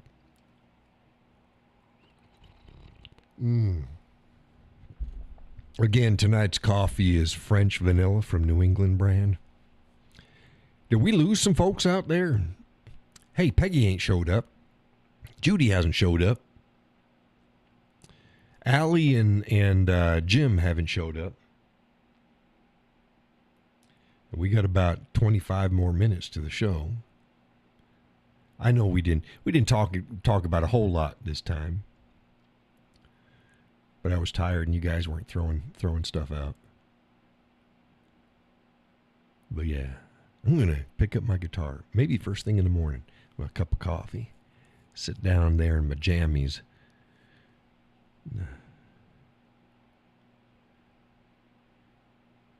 Click my switches. Pow, pow, pow, turn everything on. Put the jack in. Just go to town. Yeah, I was hot the other day. Boy, there wasn't anything I couldn't play. But like I said, I could never be a paid musician because I'm either on or I'm off. There's some days, well, I've got a range, but when I'm off, I'm off. It doesn't matter. if I'm not finding it, I'm not finding it. I am not so good that I can just every day is just, I can just do it. No, it's either there or it's not. So the missus, she says I'm much too hard on myself, and I'm going, man, I murdered that song, and not in a good way. And she's like, no, you did good. It's like, no, I didn't. No, I didn't.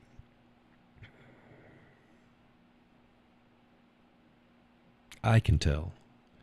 And I'm done playing out in public for the season. We'll start up in the spring. Get back out there for folks. Play away. Away.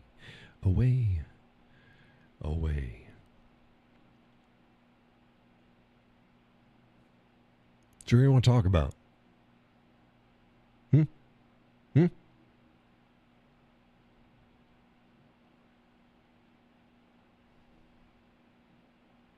Everybody got quiet.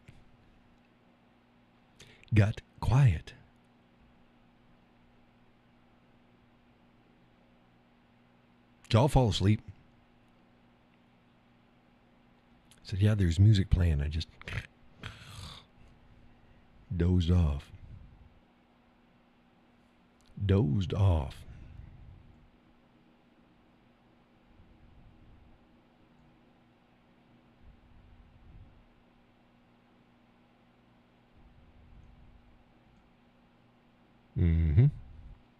Laura says, my brain is tired due to lack of sleep. Mason was up last night hurting. I'm sorry he was up hurting.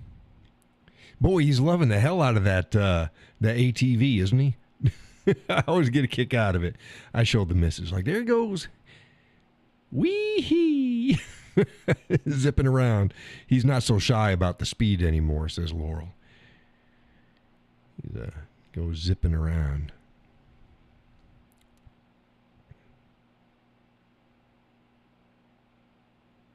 Go zipping around, zippity-doo-dah.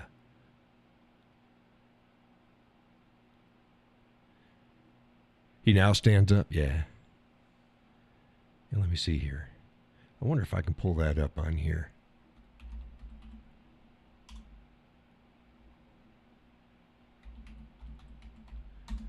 There we go. You gonna sign me in there? No, I don't want to have to log in because I don't remember my. Oh my goodness.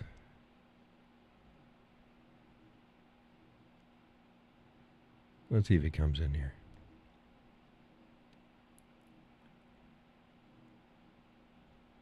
There we go. Hey, I'm up. Hey, let's see here. Oh, let's see if we can find it. I'm trying to find it for you.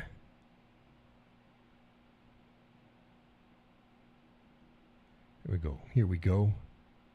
This is my account. Now I got to try to find. It's different on the computer. I'm used to watching it on my.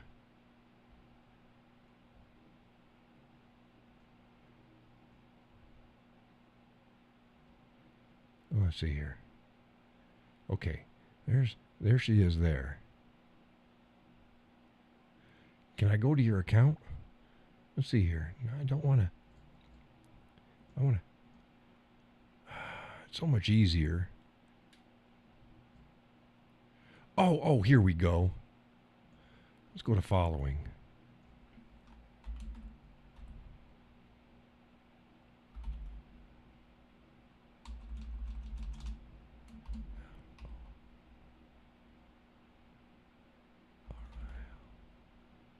There we go. Let's go to her page. There we go. Oh, here we go. Here we go.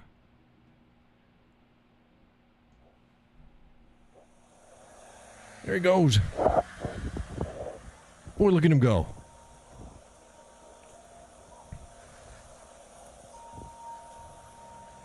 Hey, how much land you got there, Laurel? It looks like you got quite a bit there. Here he comes, coming around. Here he comes.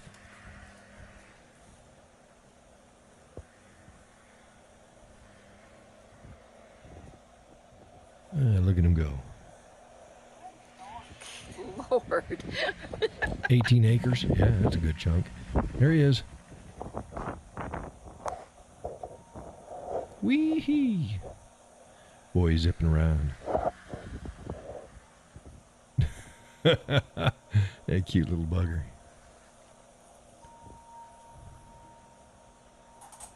Yeah, there he goes. I think you posted up another one the other day, too. Where's the other one you got? I don't know where it is. There he is, cute little bugger. Whatever, it's there. Yeah, got a kick out of that. Show the missus, like, look at him go. Look at him go. He's just zipping around. He's zippity-doo-dah. Zippity-doo-dah. I got cables falling out over here. There we go. There we go. He's getting faster every day. Yeah, I'd imagine so. You're going to reach that point. You know he's going to flip it. He's going to flip it. How old is he? 7, 8? How old is he?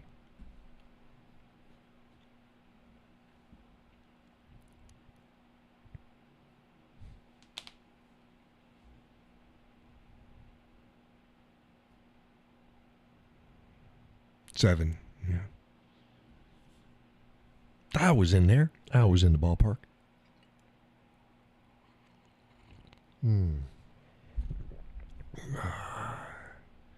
He'll be 7 the end of January.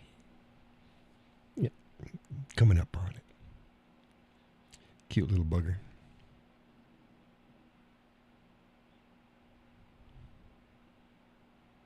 Yep.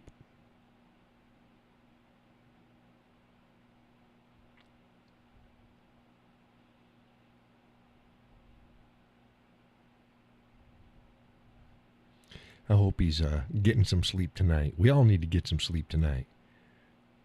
We all need to get some sleep tonight. I think Gus fell asleep. Gus does that. He dozes off. Wake up, Gus. I got 15 more minutes. He is his father's son. Both like speed. Yeah, I like speed too. Here's a little something about me that I didn't. And I told the missus this the other day, too. She didn't know this about me.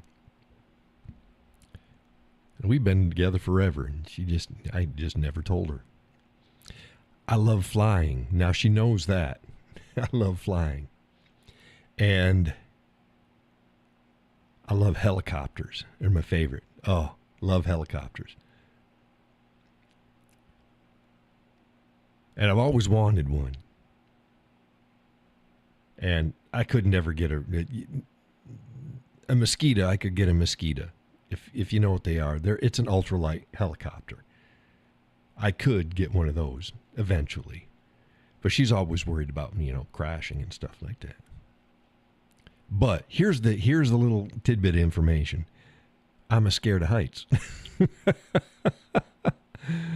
I get vertigo really bad. I don't even like being up on a ladder. Second story, climbing up on roofs. Don't like it. I'll do it. I repelled, and I'm a good repeller, but I get vertigo really bad. So this is one of those things I have always overcome it.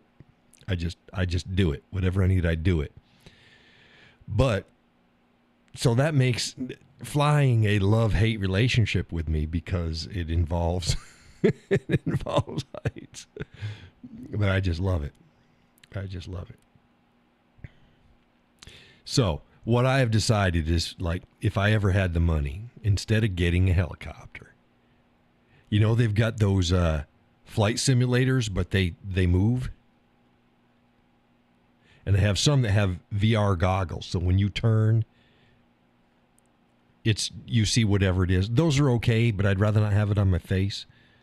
So I'd like to get the panoramic. They've got several computer screens in front of you. And then when you fly your whatever it is, whether it's your fighter jet or your regular airplane or your helicopter, it moves with you. And I think those would be good because then other people can watch as well.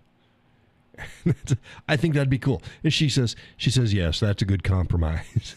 you can get one of those video game things, but they got to be the nice ones. They got the cockpit is right there. It's just freaking cool. Those are pretty cool. And they keep coming up in my damn Instagram feeds. Those buggers. They are freaking amazing.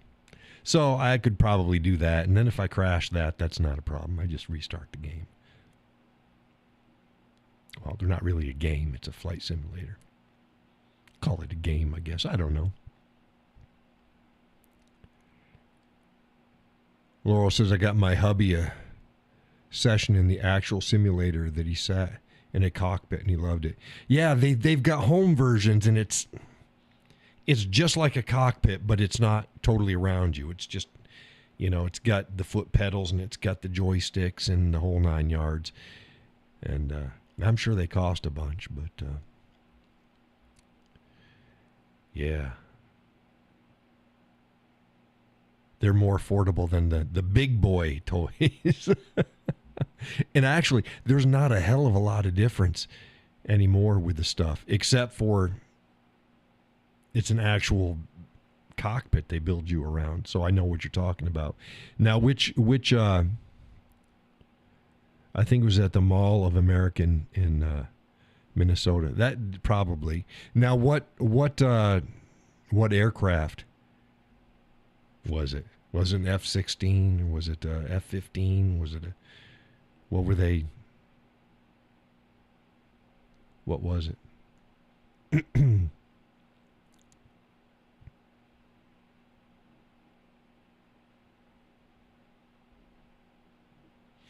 If you can recall.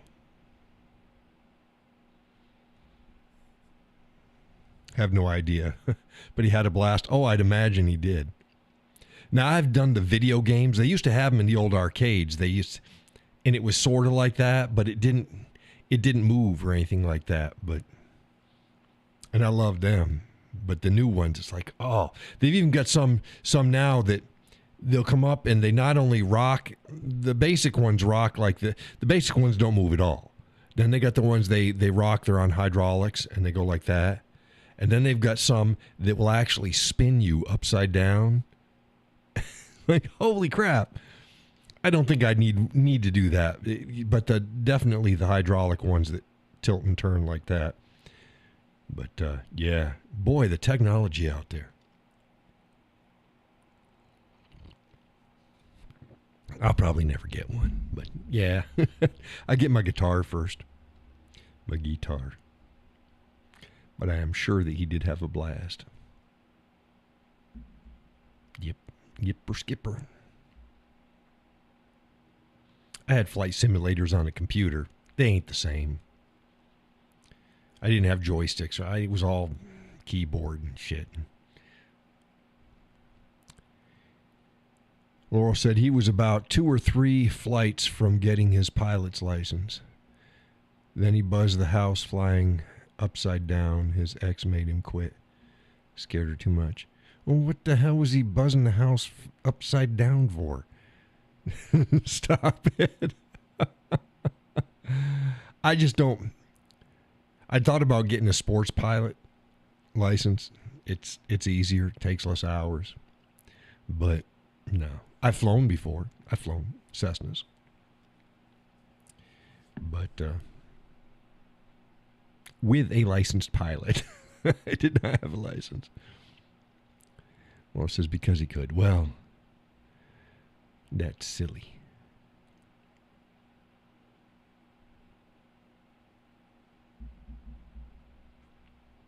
Lucky the FAA didn't find out about that. They'd have put a squash on his license right there. Yeah, they can be sticklers. They can be sticklers. Yeah. They got some nice ultralights out there. He was an adrenaline junkie. I am too. I've settled down in my years. I've settled down a bit. I told you the missus said I could get a motorcycle now because I've settled down enough. Now I don't want one. I'd get a Spider. I don't just want to have to deal with something she can climb on the back. It was probably 25 years ago. Yeah. Yep.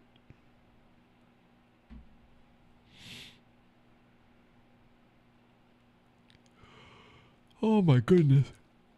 Oh. Oh, tight.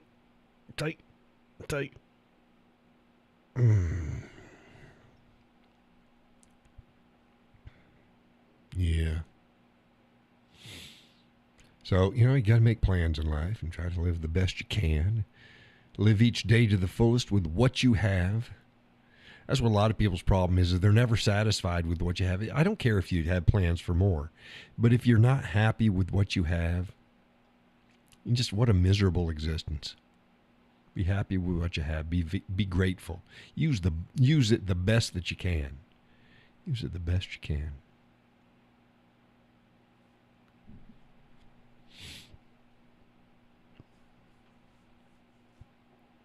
And share. If you can share it. And don't sweat the small stuff, Laurel says. And most of it's small stuff. That's right. Me, I got a pressure relief valve. It's like shit pisses me off. If I can vent, get it out of my system, I'm good to go. I don't let it bottled up. It's nothing. Don't let shit get bottled up.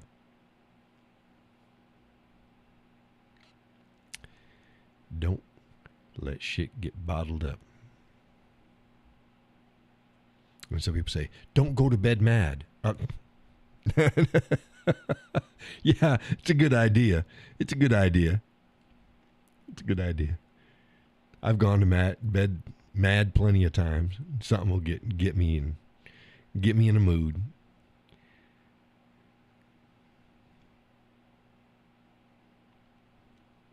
You don't do the sleep on separate. Nobody sleeps on the couch. You got a bed, you sleep in the bed. It's one of my rules. Or you get in a fight. Some of you could go down on the couch. Ain't no fucking way. No. We got a bed. Doesn't happen often. But sometimes sometimes you get worked up a little bit. People are people. Back to back. But one foot is touching. Yeah, well, if that's what you want to do.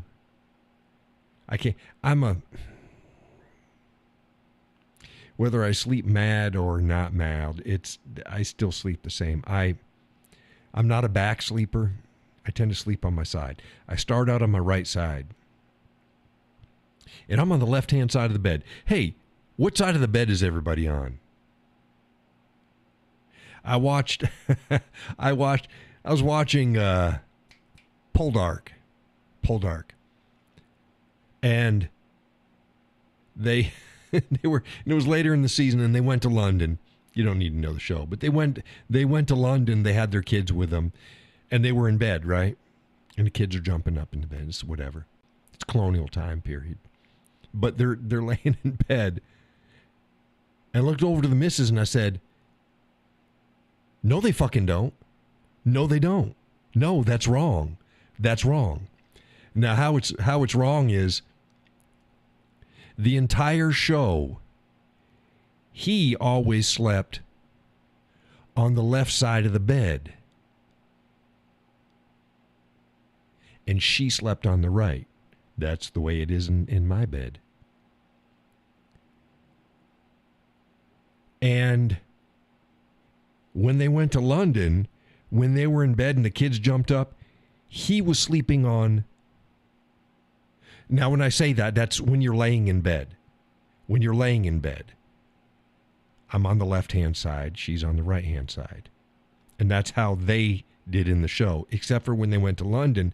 And then he was on the opposite side, and she was on the... They flipped. And they go, no. Pay attention. No. Because it doesn't matter. It doesn't matter where the hell I am. I'm still going to be on the same side of the bed. That's just the way we're oriented. Laurel says, I'm on the left side as I sleep on my left side. Tommy slept on the right side of the bed. Yeah, see, I sleep on my right side when I fall asleep.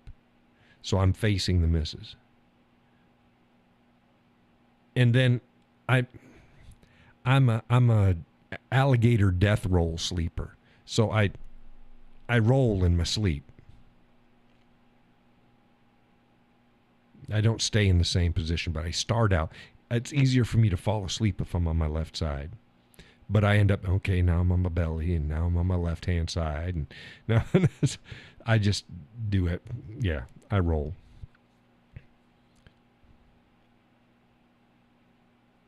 It is what it is.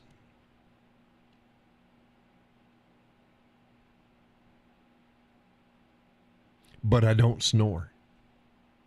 Yeah, the missus will go, the hell you don't. Okay, here it is. If I'm snoring, I'm sick. I snore like a freight train when I'm sick. But normally I don't snore. If I'm sick, I snore.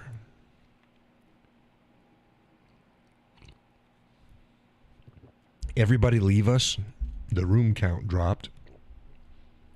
Is Gus there? Are we the only people in the room, Laurel? In the room. In the room. On the show, on the live stream. How many people is it showing on your end there? But yeah, I pay attention to these things. It's like, yeah. Laying down on the bed, he always slept on the left-hand side.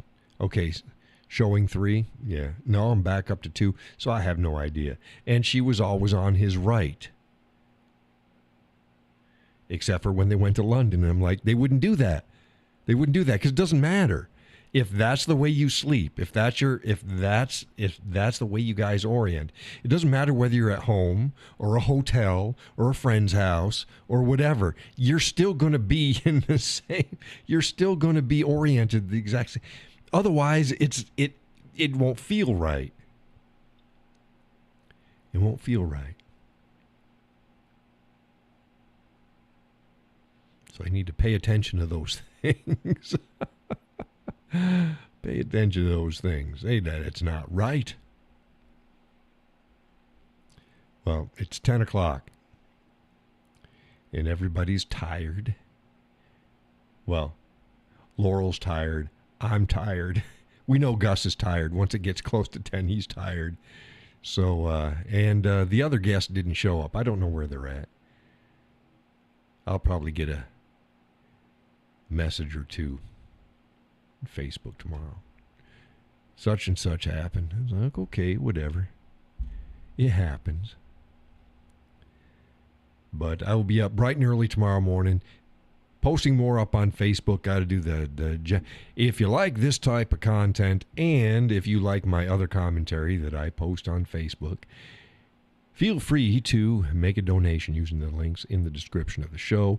Single donation is fine. Monthly is even better. Doesn't take a lot.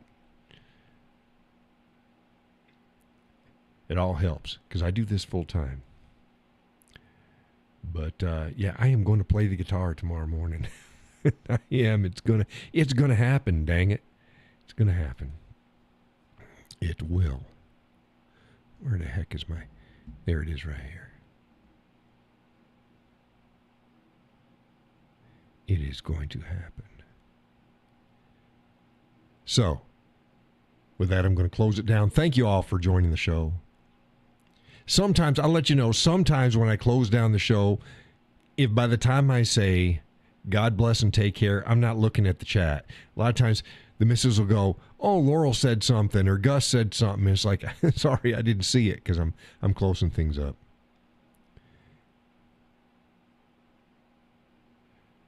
Laurel says, sounds like you two sleep well tonight. Sounds like you. You too. Oh, tired? Yes. Sleep well tonight. I definitely will. I just got to close this up, finish up my internet stuff, and then I'm going to be heading to bed. But again, thank you all very much for joining the show. Oh, need to play? Yeah, I do. Music is, music means a lot to me. But, yep. I will see you all tomorrow morning, bright and early. Facebook, The Whiskey Cowboy. See you there. God bless and take care.